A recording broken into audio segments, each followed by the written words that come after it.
បាទសួស្តីថ្ងៃនេះយើងមកលំហាត់សួរចំនួនពិតថ្នាក់ទី11យើងបន្តទៀតគឺលំហាត់ទី1របស់យើងគេឲ្យយើងកំណត់តួទី n នៃសួរចំនួនពិតខាងក្រោមហើយនៅក្នុងនោះយើងមានរហូតដល់ទៅ12លំហាត់អឺនៅក្នុងវីដេអូទី1នេះខ្ញុំសូមបង្ហាញ3លំហាត់កខហើយនិងគអញ្ចឹងលំហាត់កគេឲ្យ switch ចំនួនពិតយើងមក1 8 27 64ចុចហើយគេឲ្យយើងកំណត់តួទី n នៃ switch ហ្នឹងអញ្ចឹងដើម្បីកំណត់តួទី n នៃ switch ដែលមានទម្រង់បែបនេះទី1យើងអាចទៅសេវាតួទី1ស្មើនឹង1ដែល1របស់យើងអាចសេថា1សេគុណ3 1នេះគឺលំដាប់នៃតួហើយតួទី2ស្មើនឹង8យើងអាចសេបានតែ2សេគុណ3 2សេគុណ3ស្មើ8ហើយតួទី3ស្មើនឹង27យើងអាចទៅសេបានថា3សេគុណ3និងតួទី4ស្មើនឹង64យើងអាចទៅសេបានថា4សេគុណ3អញ្ចឹងយើងអាចទាញជាទូទៅថា an របស់យើងគឺស្មើនឹង n សេគុណ3ដោយសារអីដោយសារតួទី1 1សេគុណ3តួទី2 2សេគុណ3តួទី3 3សេគុណ3តួទី4 4សេគុណ3ដូច្នេះតួទី n គឺ n សេគុណ3នេះគឺជាការកំណត់តួទី n របស់យើង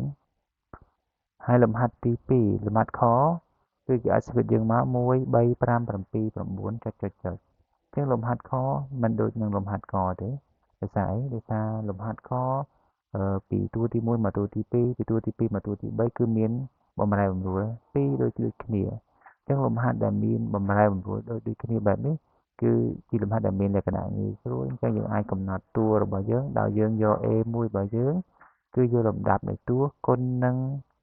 បំរែបំរួលស្មើគ្នាបើសិនជាបំរែបំរួលវា2ចឹងយើងយកតួទី1គុណនឹង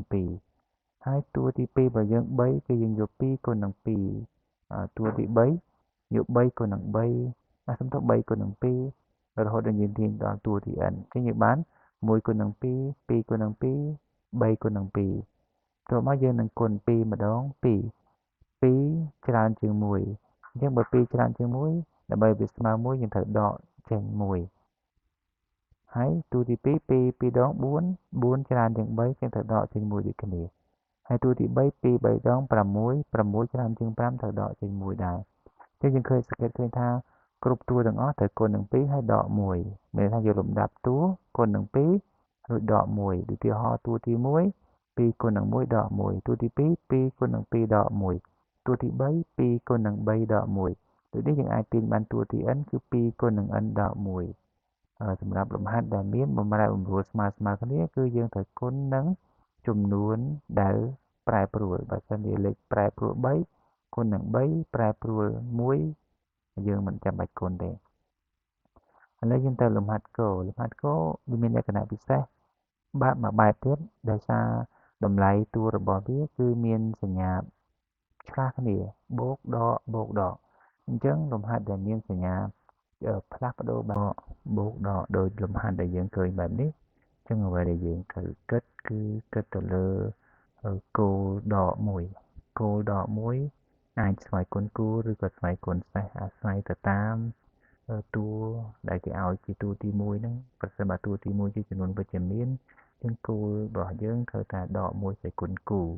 ហើយបើសិនជាគោលរបស់យើងគោលសំដៅតួទី1របស់យើងអវិជ្ជមានវិញ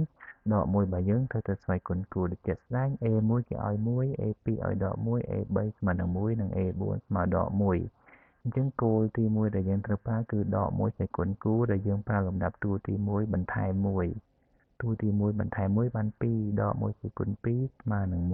1ហើយតួទី2របស់យើងគឺមានតម្លៃស្មើនឹងដក1បើវាមានតម្លៃស្មើនឹងដក1យើងអាចសរសេរបានថាដក1ស្វ័យគុណ2បូក1 2គឺជាតម្លៃតួទី2ហើយយើងបន្ថែម1ដូចជាមួយនឹងតួទី1ដែរតែពេលយើងបន្ថែម1វាទៅជាចំនួនសេសដក1សេគុណសេសស្មើនឹងដក1តួទី3ស្មើនឹងដក1ស្វ័យគុណ3បូក1 3នេះគឺជាគោល3សំដៅតួទី3ហើយយើងបន្ថែម1ដូចគ្នាមកគឺយើងបានដក1សេគុណ4ហើយតួទី4យើងបានដក1សេគុណ4បូក1ដូច្នេះយើងអាចទាញបានតួទី n គឺ an ស្មើនឹងដក1ស្វ័យគុណ n បូក1លំហាត់បែបនេះគឺយើងអាចមើលទៅលើលំដាប់តួហើយយើងថ្ងៃនេះយើងមាន3លំហាត់ហ្នឹងលំហាត់បន្ទាប់នឹងនៅក្នុងវីដេអូក្រោយសូមអរគុណ